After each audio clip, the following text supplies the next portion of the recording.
bananas de Juplan. The loophole was, because I lived in the village, there was no way for the faculty to know that I was receiving my fair share of love letters.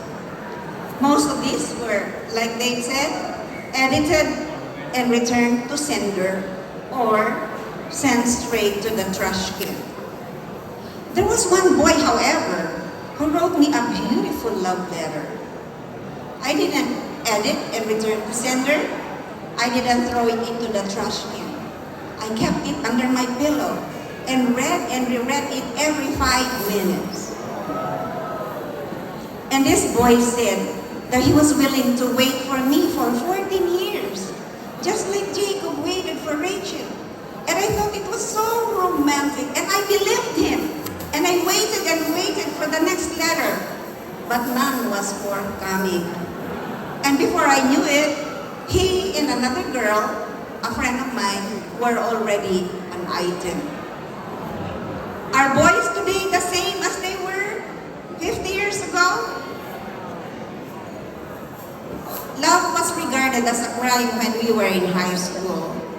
It was a crime for a boy and a girl to sit together under the kaimito trees, or under the acacia trees, or walk together around the campus. Coupling, it was called. And those who persisted in coupling were summoned to the principal's office. But, like they say, love will always find a way. By the way, a good number of those who were coupling in high school ended up being happily married to each other, and some of them are here tonight. May I request you to stand up as I call your names? Murphy Olanca and Binila Gabriel of Class 72. June Picar and Bridgeline Esteban of Class 72.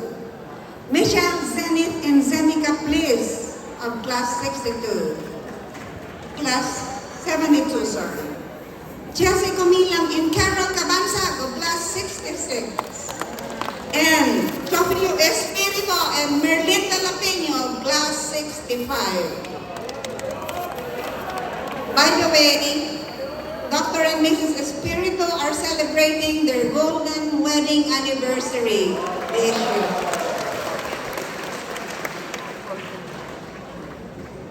Okay, so we look forward to Saturday nights for the socials, because that was the only time that boys and girls could legally mix or play together. The highlight of the socials was the marching, where partners were allowed to hold hands at certain points of the march. But holding hands with the opposite sex then was not nakakakilig. It felt like kasalanan. And so, girls would only give 2 fingers like Marvin Berto said the other night, instead of the whole hand.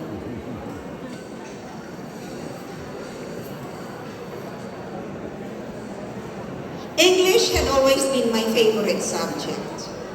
And my all-time favorite teacher was Mrs. Rose de la Cruz Atiga. I loved everything about her. The way she walked, the way she talked, the way she dressed, the way she carried herself, and I wanted so much to be like her. Shall we give a round of applause for my favorite teacher, Mrs. Rose de la Cruz Atiga. Thank you. I was worried about Mr. Juanito V. Afiner. Meldo, are you here? He was known as the cowboy, but he was described as a terror because of his loud, booming voice. So I was prepared. I expected to become terrified. But instead, I fell in love with math when I sat in his classes. I thoroughly enjoyed his algebra and his geometry classes and wished they would go on and on and on ad infinitum. I was always among the first to raise my hand, to volunteer, to answer a question or go to the board to solve a problem. But one day, I I was as quiet as a mouse. The cowboy must have sensed that something was wrong, and he was right. In the course of the class, he casually